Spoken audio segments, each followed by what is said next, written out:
Eine Zeit lang war es ja so in der internationalen Forschung, dass die Rolle Hitlers, insbesondere in den 60er Jahren, gewissermaßen ganz alleine stand. Als Herr war er das ganz alleine gemacht.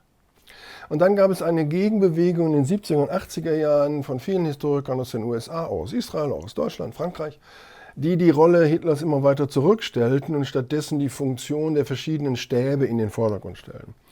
Mittlerweile wissen wir ganz gut, und da gibt es auch eine doch sehr breite Einigung, dass die Rolle Hitlers in den entscheidenden Punkten wieder viel stärker akzentuiert wird. Aber nicht in dem Sinne, in dem er, wie man sich so einen Diktator vorstellt, sagt, das wird gemacht, das wird gemacht, das wird gemacht, sondern durch eine etwas kompliziertere Struktur.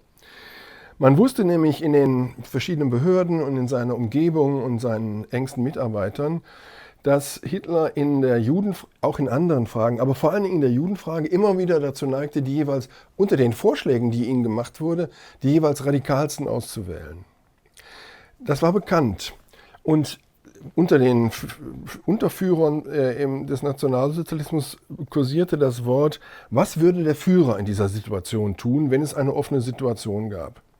Und das führte dazu, dass in diese tastende und häufig auch unsichere Judenpolitik des Regimes in allen Zweifelsfällen immer zu der Option neigte, von der man glaubte, dass Hitler sie wohl entscheiden würde. Und das tat er ja dann auch im Herbst 1941, soweit wir das nachvollziehen. Also eine gewissermaßen indirekte Form.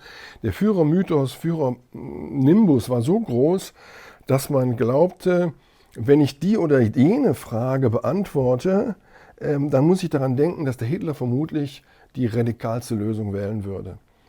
Wir wissen aber auch, etwa im Zusammenhang mit den Krankenmorden, dort hat er ja direkt und sogar schriftlich entschieden. Da gibt es einen schriftlichen Befehl, den gibt es in dieser Form nicht. Aber wir wissen, dass im Herbst 1941 Hitler mehrfach und immer wieder darauf verwiesen hat, dass er vor Beginn des Zweiten Weltkriegs darauf hingewiesen hat, wenn es erneut einen Weltkrieg geben werde, dann sei das die Schuld der Juden und dann werde das zur Vernichtung der Juden führen. Und dieses Zitat, das hat er im Herbst 1941 in vielen, vielen Reden immer wieder betont und das hat gewirkt wie ein Befehl.